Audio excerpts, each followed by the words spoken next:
अनैतिक संपर्क और धार टंका को नहीं पुतुरा स्टील पाइप माड़े मौसा मृत।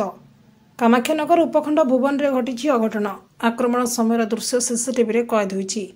अभावी मनीष कौन न करे बारंबार मौसा ठारू गाली गुलज शुणी सही पारि नथिला युवक हापी। शनिवार संध्या समय नुआ भुवन छकरे स्टील दुकान रे मिस्त्री थिबा युवक हापी को मौसा सुशांत गाली गुलज करथिले। एथिरे उत्त्यक्त होई हापी एक स्टील पाइप रे सुशांत मुंड को पिटी देथिले। संगे संग भुवन डाक्तरखाना को निया जाइतला पर ढेंकानाल स्थानांतर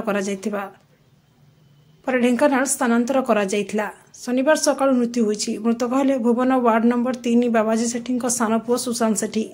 माड़ मारिथिबा हापी होउचंती संपर्क रे पुतुरा। हापीर बापा कान्हू परिडा दीर्घ वर्ष है पारालिसिस रोग पीड़ित। घर तांकर जमुनाकोट। सुशांतर हापीर माउसी टिकी को विवाह पर निज साडू कान्हू और देढ़ शाशु अहल्या को आनी निज घर पाखे रखाइथिले। कान्हू पारालिसिस सेवारू उभय परिवार को सुशांत सहयोग करुले। हापी बयस बढ़िबा सह रोजगारक्षम हेबारू सुशांत पूर्वरु दैथिबा अर्थ मागंते होईछि झगड़ा। ए झगड़ा नुहा नुही एथिरे सहयोग करथिले हापीर स्टील दुकान मालिक अशोक साहू और संजीव साहू। शुक्रवार संध्यारे दुकान सम्मुखरे घटिछि एभଳି कांड। दुई दोकानी मध्य पूर्वरु सुशांत को धमक दैथिबा मृत सुशांतर भाई सुभाष गणमाध्यम को जणाइछन्ति। अन्यपक्षे अनैतिक संपर्क को नहीं मौसा पुतुरा कली आगुरी थिला।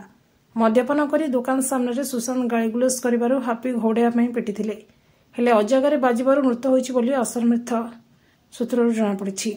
रविवार भुवन पुलिस ढेंकानाल ठारे पहुंची शव व्यवच्छेद गृह ठारे तदंत करिसेंति। दोषी को उपयुक्त दंड देबा पई बड़ भाई सुभाष सेठी दाबी करिसेंति। संजीव साहू घटना दिन संबलपुर थिबा जणाइछन्ति।